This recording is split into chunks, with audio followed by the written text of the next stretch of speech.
every living and inanimate thing. Madness and misery were everywhere. Good and brave men were helpless pawns, sometimes longing to be put out of their misery. On October 21st, the Canadians were once again ready to attack Regina Trench, and here it was the men from Alberta with Victor Wheeler. It was the 87th with Henry Scott, who was Canon Scott's son. And they were ready to assault what was left of Regina Trench, which had just been pounded by the artillery continually through October. The attack took place right here, and they had a very short distance to go. The wires cut. In fact, Regina Trench almost didn't exist anymore. The dawn was now completely hidden by a dense smoke barrage laid down like a great woolen blanket to conceal our movements. My flesh seemed to take on ethereal form, and the foe's death-dealing steel-tipped bullets seemed to be passing through my weightless body as we advanced across the forbidding terrain. Victor Wheeler survives the attack on Regina Trench, and at dusk he returns to base camp. But others have not been so lucky, as Canon Scott is soon to learn.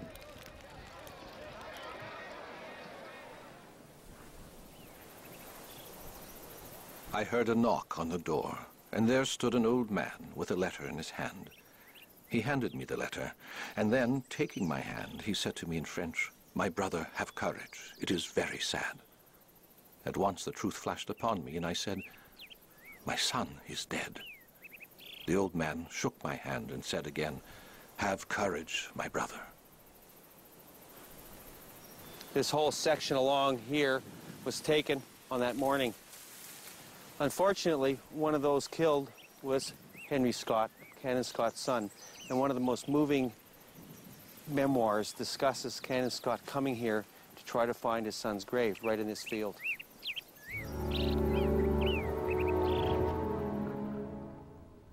My only chance of finding my son's body lay in my making the journey before my son's battalion moved away. Huge shell holes, half filled with water, pitted the fields in every direction, and I had great difficulty to keep from sliding into them. I started at 6 a.m. for Death Valley, and then went to Regina Trench. I had brought a little sketch with me of the trenches, which showed the shell hole where it was supposed the body had been buried. I got the runner to try in another place, and still we could find nothing. We tried once again, and after he had dug a little while, he came upon something white. It was my son's left hand, with his signet ring on it. The mist was lifting now, and the sun to the east was beginning to light the ground. We heard the crack of bullets, for the Germans were sniping us. I read the burial service and then took off the ring. We made a small mound where the body lay, and then by quick dashes from shell hole to shell hole, we got back at last to the communication trench.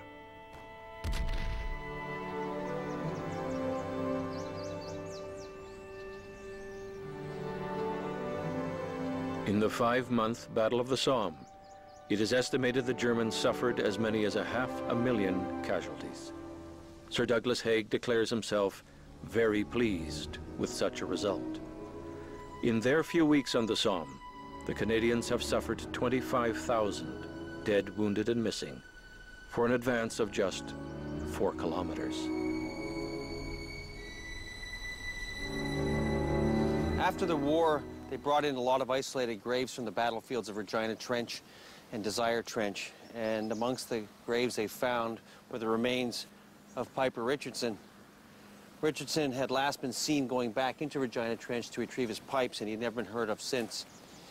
His bravery had already won him the Victoria Cross, and finally he was confirmed as killed in action. He was only 20 years old when he was killed.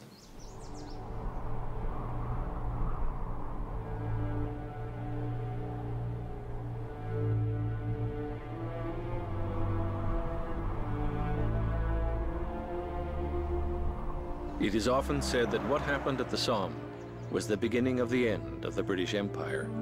A generation disappeared. For the Canadians, it was their first great bloodletting, the experience of a new kind of war, slaughter on a grand scale, something they swore would never happen to them again. The Battle of the Somme cost the British Empire 500,000 killed, wounded, and missing. This is the Thiepval Memorial, and it commemorates 73,000 British soldiers who have no known grave, who are the missing of the Somme. And this monument, which is incredible, it really captures the loss of the Somme. All these men lost for so little. It was really a disaster.